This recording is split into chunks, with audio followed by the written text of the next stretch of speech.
Good morning, everybody. Happy New Year. Bring on 2019. I hope you had a lovely start to the year and indeed a lovely start to the morning. I wanted to just warmly welcome you into 2019 and to really hope that you've had a time to put the pause button on for a minute and just take some time maybe to reflect and think about what 2018 has meant for you and what you hope 2019 will be for you. In my family, this last week, incidentally, has been a rather chilly fested last week, and actually thought that I would share a couple of insights with you. But first, let me show you some plants in my backyard that speak a little bit about the culture that I come from. So I'm just going to turn this around. Do you see that plant over there? There you go. Can you guess what that plant is? It grows very abundantly in our backyard.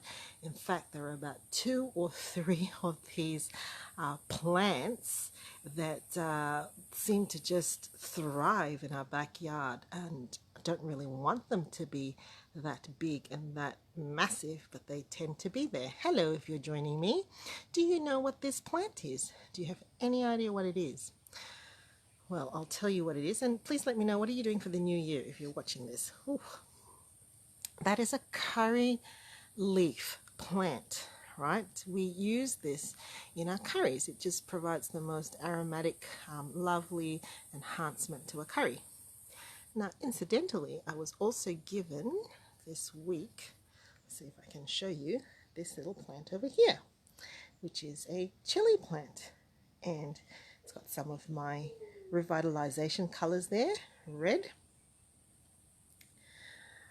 I also gave one of my children, who seems to like chili a lot, their very own box of chili sauces, about six to eight, I think, chili sauces. And every meal now is like an exotic transportation to a different place. So I want to tell you a story about my family. Good morning, Kim. Happy New Year. Happy New Year to you. When I was very, very little, I probably was still in nappies, and I don't know whether this is a true memory or whether it's just a story that has been told to me that I remember it so vividly. But when I was little, my grandmother would actually intentionally start us off in chili eating training, right? So my heritage is, my father is Chinese. On my mother's side, however, we've got a real kaleidoscope of cultures, and one of which comes with the culture of eating really hot curries. And I have this memory that myself and another child that my grandmother was minding would be, sort of sat on concrete ground. We were growing up in Asia, and she'd make these curry balls and she would just feed them really fast and furious to us, right? And the idea was that the younger that we got exposed to curry, the more our tolerance would build up. And I'm not sure whether or not the speed at which these fireballs were delivered were meant to, kind of just override your sense of panic that some hot stuff was going through your mouth, or whether it was kind of part of the whole thrill of this is how you eat curry, right? But nevertheless, there was this building up of tolerance, and I kind of have this vivid memories around the family table that, when uncles and aunts would come over, there'd be like this, competition, or this, like, let's just see how good your chili tolerance is now, right? And they would be like upping the ante all the time, and it would just get hotter and hotter and hotter and hotter. And I think by the time I was a young adult, the pride sets in, and even though you're dying on the inside, you never admit that the curry is still hot for you. And I have a feeling that building up of that tolerance to eat curries, I mean, what was the point? I have a feeling that my grandmother maybe saw that as part of not necessarily initiation to family, but there was a long-term view to this, that if you couldn't eat curries, you probably wouldn't really enjoy yourself around the family table. You wouldn't really be a part of that culture. You'd lose a little bit maybe of the traditional side of where you came from. It was just something that families did, and so if you couldn't do that, you wouldn't be able to participate or be a part of that bigger picture.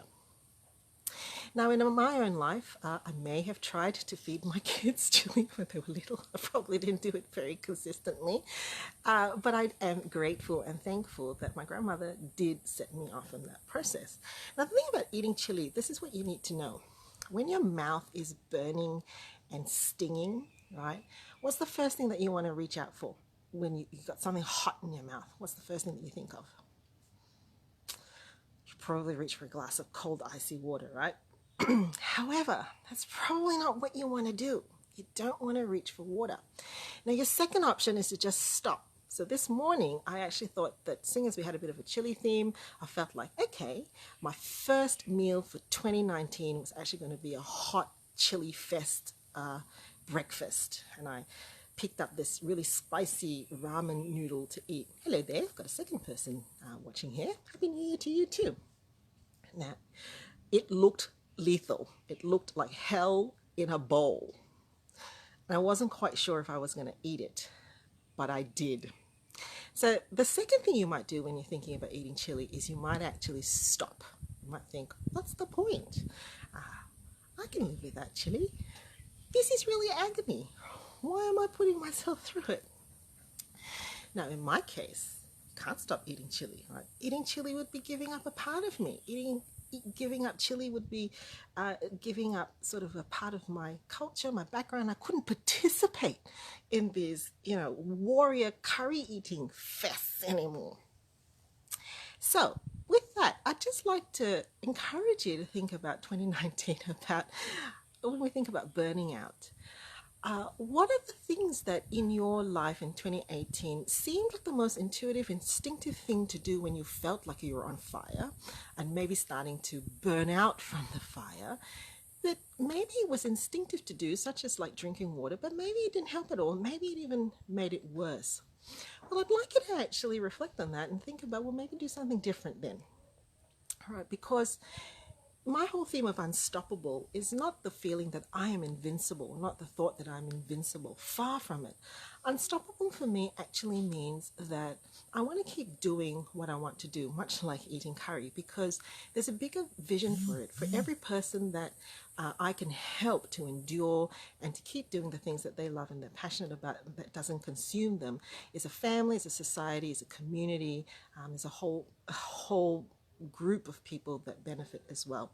So being unstoppable, number one, what were the things that you thought were helpful for you because other people told you to do it, or because it's just something that you always did, but it really didn't help you to recharge and replenish?